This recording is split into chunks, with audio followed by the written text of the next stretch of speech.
Welcome back, everyone. Hope you enjoyed the break and the chance to visit the exhibit hall. In case you weren't here for when Sheryl kicked us off for the day, my name is Bobby Swartout. I'm one of the co-hosts for the day. Just in case you popped in, popped out, and was wondering who I am. So I just wanted to take this opportunity to introduce myself. As I had mentioned after our last session before the break, I'm really excited to introduce our next speaker, Sheryl Battles from State Farm.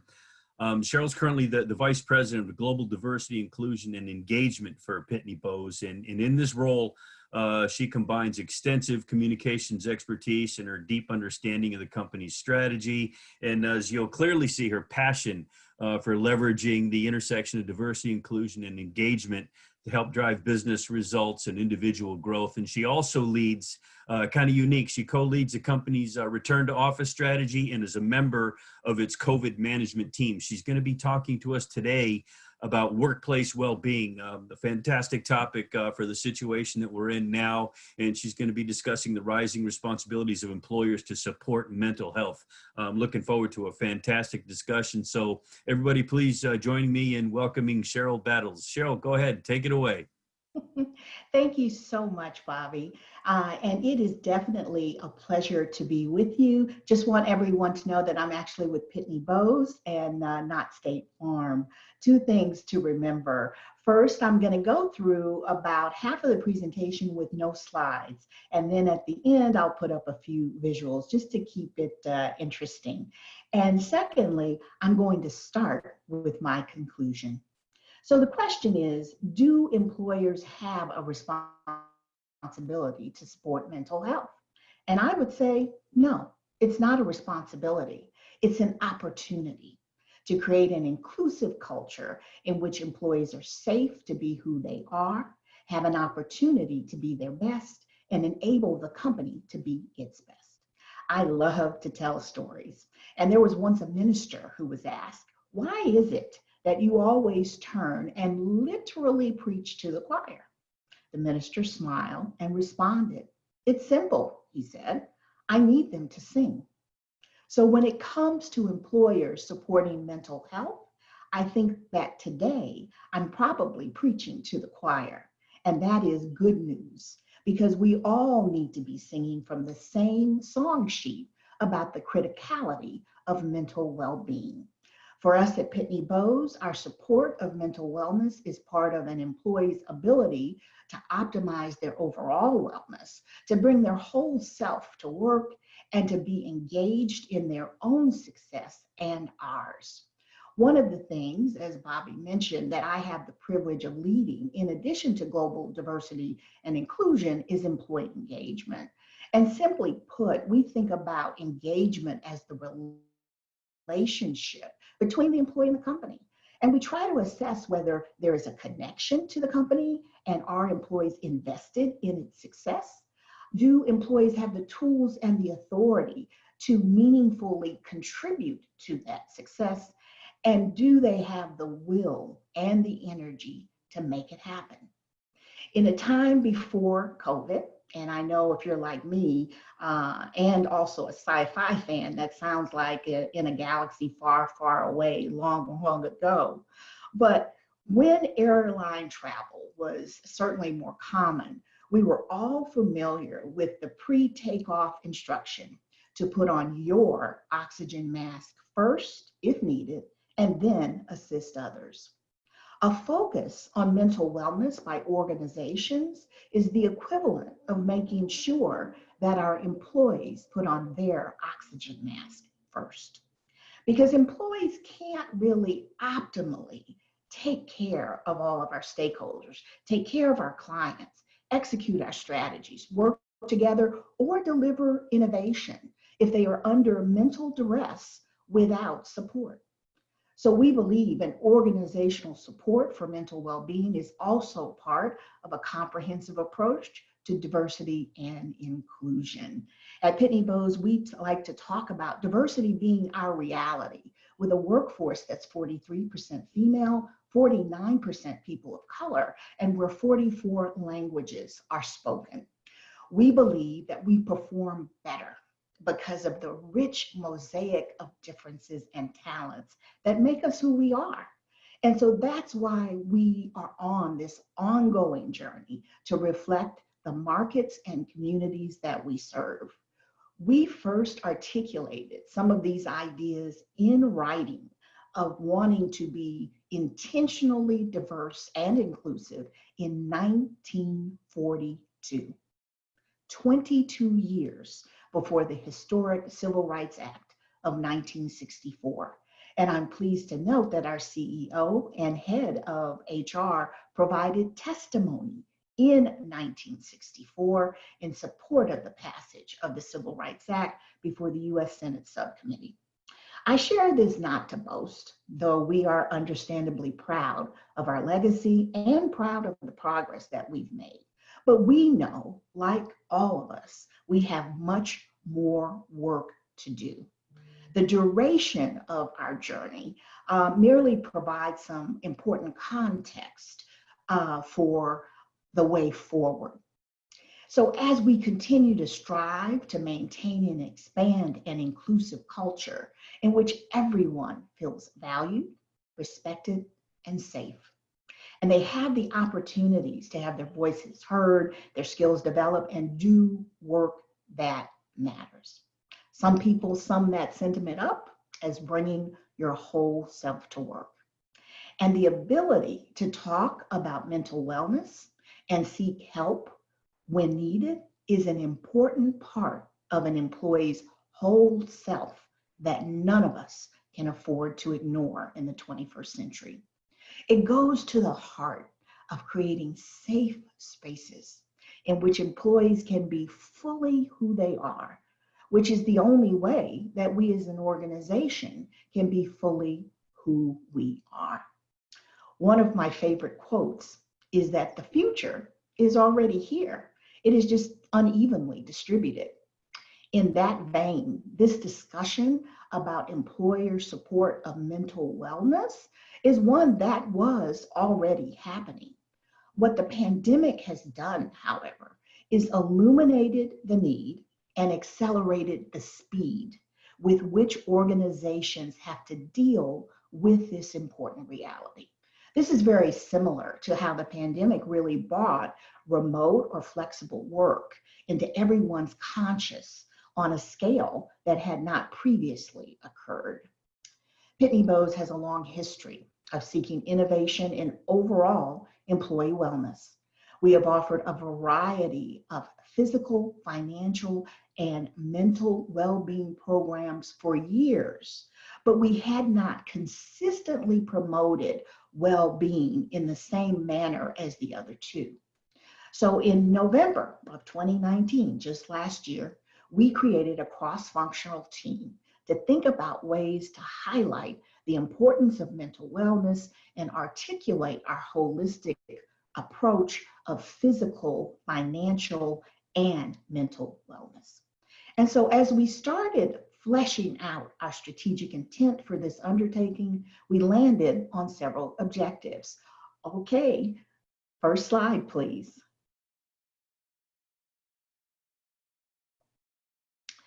The first was around supporting resilience, and I'll double back to that and talk about it a little more. The second was really about making it okay to bring your mental state into the workplace, all as part of advancing the inclusive nature of our culture. And the third objective was to increase awareness of mental wellness as part of overall wellness, and also promote the utilization as needed of the range of services and support that we were already offering. Let me give you some context.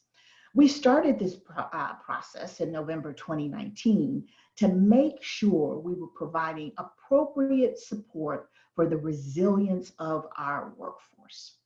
And we also wanted to enhance their capacity to not just survive, but to thrive in an environment which we knew had been full of change for the last couple of years and will continue to be so for all of us. Like many organizations, large and small, over the last few years, we at Pitney Bowes have been actively transforming the value we provide, the way that value gets delivered, and the skills necessary to do so. But for all of you who've been through it or are going through it now, you know that transformation is not a spectator sport. It can be hard and full of uncertainty. So last October, we were also subject to a malware attack, as were numerous others, an event which we publicly disclosed. Employees globally put in a Herculean effort to get all of our systems back online, minimize disruption to our clients, recover information, and we did not succumb to the cyber attack. It really underscored, however, the need to support all aspects of employee wellness. Our healthcare strategy is to engage employees as partners, to advocate a culture of wellness, and be informed consumers of healthcare services. Foundationally, this really centers around education on health and wellness behaviors, preventative screening and care, and active management of chronic illness. So as all of these things are really designed to prevent illness from either developing or escalating into more serious or complex conditions. So as we thought to launch this renewed focus on mental wellness, we turned to our existing strategy for health and wellness overall, and we turned to our employees as partners to provide input on what was happening, what they felt was needed, and what they thought was most important going forward. Next slide, please. What resulted is a strategy that we're implementing that really focuses in four big areas. The first is around a culture of support. The perception of others can really cause those in mental distress or pressure to suffer in silence, rather than be thought of as different or not capable. We want to make sure that we're creating a safe space that demonstrates that asking for help or needing help is not a sign of weakness. The second area speaks right to that the perception of others. There are concerns about speaking up. We heard, for example, the thought that if someone had a sprained ankle and they came into work or their colleagues knew about it, there would be expressions of, oh, what happened? Well, take care of yourself. And really kind of an empathy for what was going on. The concern was that if someone came in and said, you know what, I suffer from anxiety and today is really not, it's going to be hard for me, that the reaction might be different. Well, it shouldn't be. Mental well-being and illness are no less a part of life than physical illness. So we want to cure the stigma by normalizing the conversation about varying states of mental health through empathy and listening. Education and awareness remain key. It helps lessen fear and increase understanding. We want to continue providing education using a variety of methodologies because part of the utilization of services we found is related to some lack of understanding about the range of resources and services that we do offer, a reluctance to even ask for the information about those services, and a lack of understanding about the benefits that come from accessing them. As you heard, additionally, since there are 44 languages spoken in the company, it's also very important that we are sensitive to language translations and cultural nuances. The final and really important bucket in the strategy is to equip our managers. Research has shown, both internally and academic research, that generally speaking, managers, your direct managers, are employees' most trusted source of information. So we need to ensure that managers are trained on the available resources, ways to support, and know how to direct employees to the right resource at the right time. Next slide, please. There are really several things which I believe, and I think we could all have our own list, challenge mental wellness in these unprecedented times. The first is this concept that we are all experiencing these conditions at the same time, but in very, very different ways. So what's common among us could be feelings ranging from uncertainty, stress, concern, or fear for our own well-being or that of loved ones. And for those who worked in designated offices where work can be done from home, we're all at home. But we all have a different set of conditions within our households that makes this time take on different meanings and nuances for each of us. So what life is like for someone who lives alone versus someone at home with a partner and young school-age children versus someone who is caring for themselves or others with underlying illness will vary greatly. The second thing is that we find ourselves in a time where we are talking about on a regular basis things that we don't normally talk about as a society, or even necessarily in the workplace. Whether it's sickness, death, and with the tragic murder of George Floyd and the whole global discussion around racial inequity that it catalyzed, we are talking at home. We see it on the media. We see it in communities. And yes, it's coming into your workplaces as well. Discussions about things that may make us uncomfortable. Thirdly, this is a very different kind of crisis, this global pandemic. First of all, because it's prolonged, very slow moving. Some have compared it to a roller coaster as rates of infection and the progression of the disease circle the globe and go up and down in various locations. And it's also pervasive in terms of how it's impacting us physically, relationally, financially, and yes, our mental well-being and emotions as well.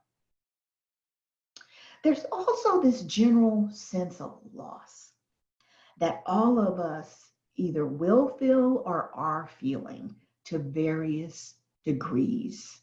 I can't count how many times and in how many conversations I've heard people say, I want things to be normal again. Next slide. An unintended consequence of the return to office could be a reinforcement of the sense of loss. And this is yet another reason why I think organizations need to be focused on supporting employee mental wellness. Because in some ways, nothing underscores how much things have changed as much as the concept of returning to the office, to the same physical space, but with new rules of engagement. Mask required for entry, temperature checks at the door, limits on the number of people on an elevator, no one-to-one meetings in your office, common areas shut down or limited access. The list goes on. Some of our employees will find that hard. This slide shows the guiding principles which we developed for our return to office strategy. Front and center, employee well-being is our focus. And the words you find in the core of that circle, our human-centric approach, is guided by flexibility, adaptability, and empathy. It goes back to the points on the previous slide. We've got to be flexible in meeting people where they are. We need to be adaptable as we're all wrestling with topics that aren't generally discussed a lot. And we must be empathetic as we think about the multiple ways in which these times we're living impact all aspects of who we are. I tell people that this is not our new normal. It is certainly our current normal because we haven't gotten to our next normal yet. And all of these things are extracting what I call a mental wellness tax on individuals. So what are we doing? Next slide, please. Someone once said, never let a good crisis go to waste. So we are emphasizing a lot of the things that we know are working, we are innovating, and we are piloting. In many ways, it's a very exciting time. I'm going to run through these very quickly so that we might have time for questions. Certainly, one of the things that we have is a robust online employee portal dedicated to wellness. It's called PB Project Living. And we've had this site for well over a decade. It features articles, informations, resources, and links for physical, financial, and mental wellness, as well as the latest on our COVID response. It also is a place where you can get online access to a series of wellness, mindfulness, and physical exercise classes. One of the things we did during this time, we already had a schedule of physical exercise and mental wellness, both in on-site gyms that we had in our larger locations, as well as online. We increased that schedule during these times, for example, so that yoga, mindfulness, and we even added a serenity group chat moderated by an EAP counselor that was very, very popular. Next slide, please. We also have our main employee portal where we did some simple things, but impactful, like starting a series of tips on working from home in mid-March. And again, these tips really focused around technology, time management, and mental wellness, as well as COVID updates. I talked about how we are talking about and wanting to talk about things that we haven't regularly talked about previously. This was a place where we could emphasize some of those conversations, like a global conversation on allyship, because we believe allyship is putting inclusion into action, where employees shared personal stories about what it means to be an ally to all segments of diversity, whether it's gender, racial, or ethnic, LGBTQ+, and also mental wellness. We also combine these editorial features with different forums and events to really allow employees to engage, to learn, to share, to exchange. One of which, last slide, is our Mental Wellbeing Week. We are so excited. This is actually happening next week. It is a global event that combines live virtual events, recorded on-demand programming. It features daily challenges of small behaviors that have a big impact, like being willing to express gratitude or doing acts of kindness. And it has a wide variety of virtual sessions and on-demand sessions. I'm going to close it here and conclude with what I started with. Do employers have a responsibility to support mental health? Again, I would say no, it is an opportunity. We are excited about the possibilities to do our part, and we are looking forward to what lies ahead.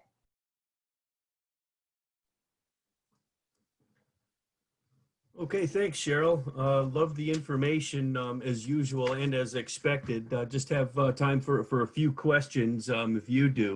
Um, the first one relates to the culture of support that you were talking about in the suffering in silence.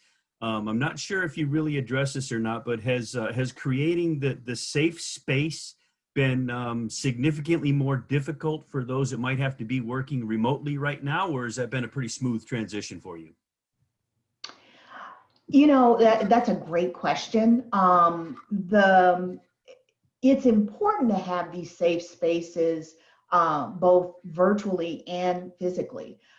So one of the things about our population is for those eligible employees, we were already about 45% either working from home or working flexibly between home and office prior to COVID.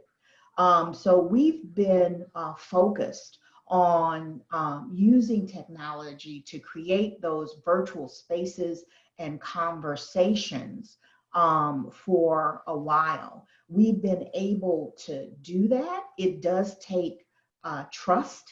One of the most impactful things are having employees share personal narratives, because when you do that, it then opens others up to sharing as well. But we have been able to do that successfully virtually as well. Good to hear. And you had mentioned also, I think it was on that same slide about education and awareness in some of the methodologies. I think you said you used kind of a variety of those. Can you explain those a little bit more, maybe some of the methodologies that were used? Sure.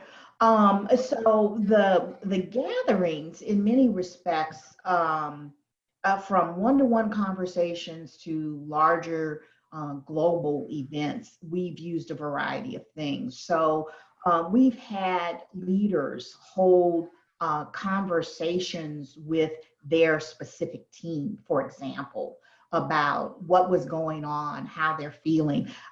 What I like to say to people is this is the kind of time in life when if you ask someone, how are you feeling, they are very likely to tell you.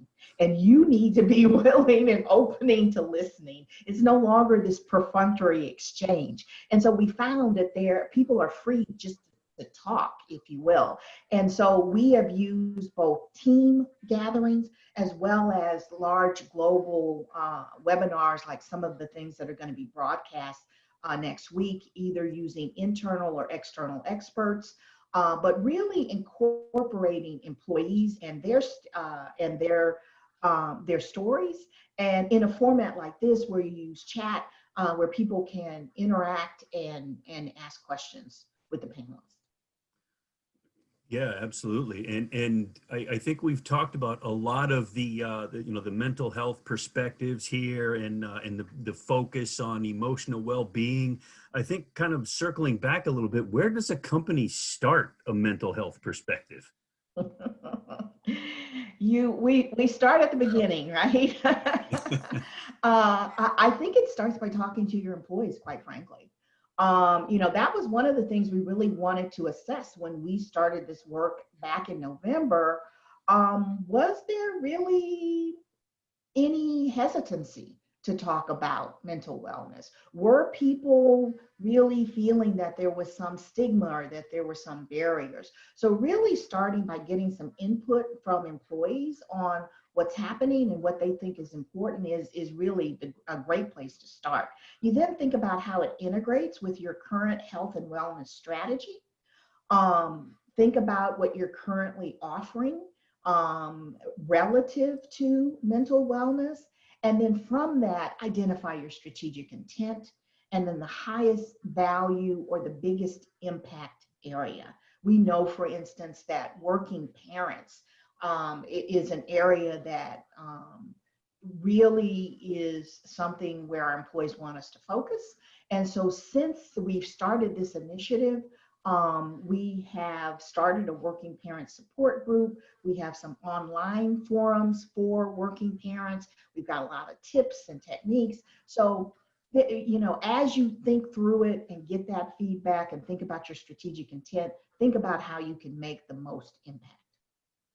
Okay, so speaking of the most impact, in regards to the initiatives that you're utilizing there, what do you see as the biggest opportunity, if you will?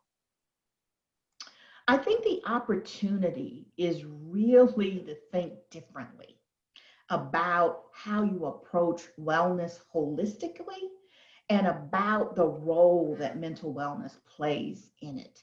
So we have become much more conscious about integrating both the overall strategy with this focus on mental wellness, with what we are, how we are engaging our employees in that discussion. And as I said, we found people are so open to talking. We did a webinar on allyship, and in that allyship webinar, when I mentioned mental wellness and how that was definitely a way we were trying to advance the inclusive nature of our culture. The notes that I got as my rough collie has joined us for the end of this session, the notes that I got were tremendous, with people saying, you know, I suffer from OCD, or I'm anxious, or I suffer from depression. And I was so happy to hear you mention mental wellness. So I think the opportunity is to talk and to really push forward and embrace and a normalization that it deserves. Okay, that's gonna do it. We're just about out of time. Thanks again, Cheryl.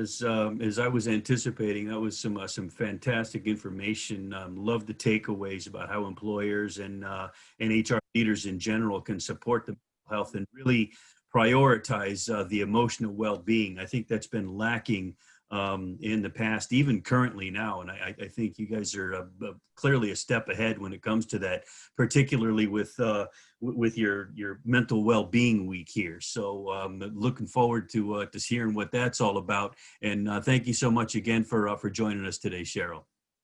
Thank you for having me. Of course.